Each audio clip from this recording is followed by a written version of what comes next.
Hello അസ്സാം വലൈക്കും welcome to YouTube channel. നമ്മൾ കാണിക്കാൻ പോകുന്നത് പെരിഞ്ജീരകം പൊടിക്കുന്നൊരു വീഡിയോ ആണ് കേട്ടോ. അപ്പോൾ നമ്മുടെ വീട്ടിലൊക്കെ നമ്മളെ കറികൾക്ക് നല്ല രുചി കൂട്ടാൻ വേണ്ടിയിട്ട് ഇതുപോലെയൊക്കെ പെരിഞ്ജീരകം പൊടിച്ച് വെച്ചാൽ നമ്മളുണ്ടാക്കുന്ന കറികൾക്കാണെങ്കിലും ഫ്രൈകൾക്കാണെങ്കിലും നല്ല ടേസ്റ്റ് ആയിരിക്കും കേട്ടോ. അപ്പോൾ നമ്മുടെ വീഡിയോക്ക് പോകുന്നത് നമ്മുടെ ചാനൽ ആദ്യമായിട്ട് കാണുന്ന ആരുടെയെങ്കിലും ഒന്ന് സബ്സ്ക്രൈബ് ചെയ്യുക, തൊട്ടടുത്തുള്ള ബെല്ലൈക്കൺ ഒന്ന് ക്ലിക്ക് ചെയ്യുക, എന്നിട്ട് ഓൾ എന്ന ഓപ്ഷനോടെയും കൊടുക്കുക കേട്ടോ. അന്നേരം മാത്രമേ ഞാൻ ഇടുന്ന പുതിയ വീഡിയോസ് നോട്ടിഫിക്കേഷൻ നിങ്ങൾക്ക് കിട്ടുള്ളൂ. അതുപോലെ തന്നെ സ്കിപ്പ് ചെയ്യാതൊന്ന് കാണാൻ വേണ്ടി ശ്രമിക്കുക. നമുക്കത് എങ്ങനെ ഉണ്ടാക്കാൻ നോക്കാം. അപ്പോൾ ആദ്യം പാൻ ചൂടാക്കാൻ വെച്ചിട്ടുണ്ട്. പാൻ ചൂടായതിനു ശേഷം 1 കപ്പ് പെരിഞ്ജീരകം അതിലേക്ക് ഇട്ട് കൊടുക്കുന്നുണ്ട്. പെരിഞ്ജീരകം എപ്പോഴും കഴുകി ഉണക്കി ഡ്രൈ ആക്കിയതിന് ശേഷം ഇട്ട് കൊടുക്കുക കേട്ടോ. ഒരു നനവ് പോലും നമുക്ക് ഈ പെരിഞ്ജീരകം പൊടിച്ച് വെക്കുമ്പോൾ ഉണ്ടാവാൻ പാടില്ല. ഫ്ലെയിമൊക്കെ ഒന്ന് മീഡിയത്തിലിട്ടിട്ട് നമുക്ക് വറുത്തെടുത്താൽ മതി. വറുത്ത് കഴിയുന്ന വരെ ഫ്ലെയിം മീഡിയത്തിൽ തന്നെ ഇടുക. പെരിഞ്ജീരകം ഒന്ന് ചൂടാകുന്ന വരെ നമുക്കിതൊന്ന് ഇളക്കി കൊടുക്കണം കേട്ടോ. ഇപ്പോൾ എല്ലാ മസാലപ്പൊടികളും നമുക്ക് വീട്ടിൽ തന്നെ ഉണ്ടാക്കാവുന്നതേ ഉള്ളൂ കേട്ടോ. അപ്പോൾ നല്ല കറികൾക്ക് നല്ല ടേസ്റ്റും ഉണ്ടാവും. ഇതെന്താ നമ്മുടെ പെരിഞ്ജീരകം ഒന്ന് ചൂടായതിന് ശേഷം ഒരു 10 കാഷ്നട്ട് ഞാൻ ഇതിലേക്ക് ഇട്ട് കൊടുത്തിട്ടുണ്ട്. നിങ്ങളുടെ കയ്യിൽ കാഷ്നട്ട് ഇല്ല എന്നുണ്ടെങ്കിൽ നിങ്ങൾക്ക് 1 ടേബിൾ സ്പൂൺ അരി ഇട്ട് കൊടുക്കാം കേട്ടോ. നിങ്ങൾ ചോറ് വെക്കാനൊക്കെ ഉപയോഗിക്കുന്ന അരിയില്ല, അത് ഏത് അരിയാണെങ്കിലും നമുക്ക് ഇട്ട് കൊടുക്കാം കേട്ടോ. അപ്പോൾ എന്ത് ഇട്ട് കൊടുക്കുകയാണെങ്കിലും നമ്മൾ കഴുകി ഒന്ന് ഡ്രൈ ആക്കിയതിന് ശേഷം മാത്രം ഇതിലൊക്കെ ഇട്ട് കൊടുക്കുക. നമ്മളിത് പൊടിച്ച് വെക്കുന്നതല്ലേ, അപ്പോൾ അതൊക്കെ ഒന്ന് കഴുകി ഡ്രൈ ആക്കിയതിന് ശേഷം ഇട്ട് കൊടുക്കുക കേട്ടോ.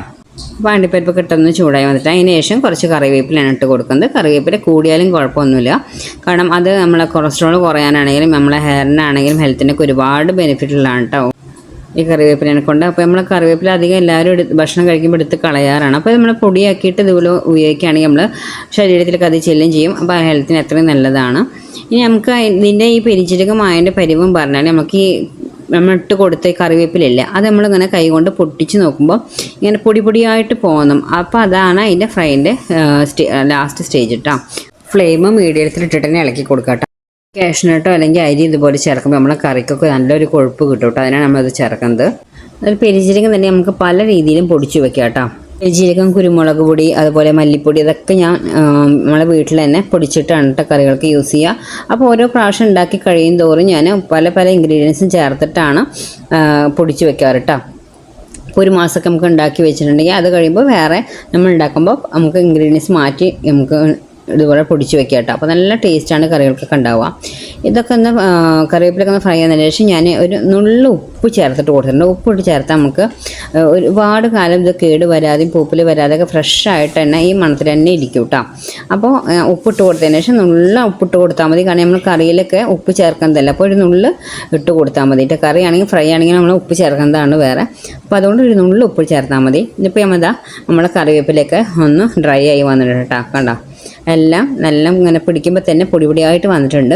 അപ്പോൾ ഇതുവരെ ഇങ്ങനെ ആവുന്ന സ്റ്റേജ് വരെ നമ്മൾ ഇളക്കി കൊടുത്താൽ മതിയിട്ട്. അപ്പോൾ നമ്മൾ പെരിഞ്ജീരകം നന്നായിട്ട് ഫ്രൈ ആയി നല്ല കറക്റ്റ് ഫ്രൈ ആയിട്ട് എടുക്കണം. അപ്പോഴാണ് നല്ല മണത്തിലും നല്ല ഇതിലൊക്കെ നമുക്ക് പെരിഞ്ജീരകം കിട്ടുക കേട്ടോ. ഇനി നമുക്ക് അതൊന്ന് ഫ്ലെയിം ഓഫ് ചെയ്തിട്ട് ഇതൊന്ന് ചൂടാറിയിട്ട് വേണം നമുക്ക് പൊടിച്ചെടുക്കാൻ.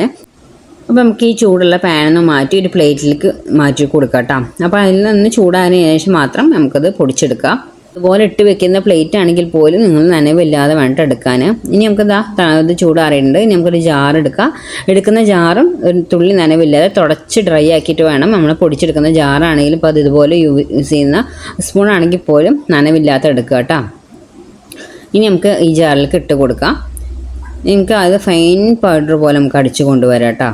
ഇപ്പോൾ നമ്മൾ ഉണ്ടാക്കിയത് 1 മാസമോ 2 മാസമോ നമുക്ക് ഉണ്ടാകും. അത് കഴിഞ്ഞ് നമുക്ക് പിന്നെ ഇതുപോലെയൊക്കെ തന്നെ നമുക്ക് പൊടിച്ച് വെക്കാം കേട്ടോ. ഇപ്പോൾ നമ്മളിതാ പൊടിച്ച് കൊടുത്തിട്ടുണ്ട്. ഇതുപോലെ നല്ല ഫൈൻ പൗഡറായിട്ട് കിട്ടിയിട്ടുണ്ട് കേട്ടോ. നമ്മൾ ഈ പെരിഞ്ജീരകം വറുത്ത് കഴിയുമ്പോൾ തന്നെ പൊടിക്കുന്നതിന് മുന്നേ നല്ല മണാട്ടോ. വറുത്ത് കഴിഞ്ഞാൽ ലാസ്റ്റ് സ്റ്റേജൊക്കെ നല്ലൊരു മണമാണ് കേട്ടോ നമുക്ക് പെരിഞ്ജീരകം കിട്ടുക. അപ്പോൾ ഈ പൊടി ആക്കിയിട്ടുണ്ടെങ്കിൽ വേറെ മണമാണ്. അപ്പോൾ നമുക്ക് കറി വെക്കുകയാണെങ്കിലും ഏത് കറിക്ക് വേണമെങ്കിലും നമുക്കിത് യൂസ് ചെയ്യാം കേട്ടോ. മീൻ കറി വെക്കുകയാണെങ്കിലും ചിക്കനും മീനും ബീഫ് എന്ത് ഫ്രൈ ചെയ്യുകയാണെങ്കിലും റോസ്റ്റ് ചെയ്യുകയാണെങ്കിലും നമുക്കിതൊക്കെ ഈ പെരിഞ്ജീരക പൊടി യൂസ് ചെയ്യാം കേട്ടോ. ഈ പൊടി ഒന്ന് തണുത്തതിന് ശേഷം വെള്ളം നനവൊന്നും ഇല്ലാതെ നല്ല ടൈറ്റ് ബോട്ടിലേക്ക് നമുക്കിത് ആക്കി വെക്കാം കേട്ടോ. അപ്പോൾ എല്ലാവരും ഒന്ന് ട്രൈ ചെയ്ത് നോക്കുക. ഇത്രയുള്ള നമ്മളെ വീഡിയോ ഇഷ്ടമായി ലൈക്ക് ചെയ്യാനും ഷെയർ ചെയ്യാനും കമൻറ്റ് ചെയ്യാനും സബ്സ്ക്രൈബ് ചെയ്യാനും മറക്കരുത്. Okay, bye, thank U.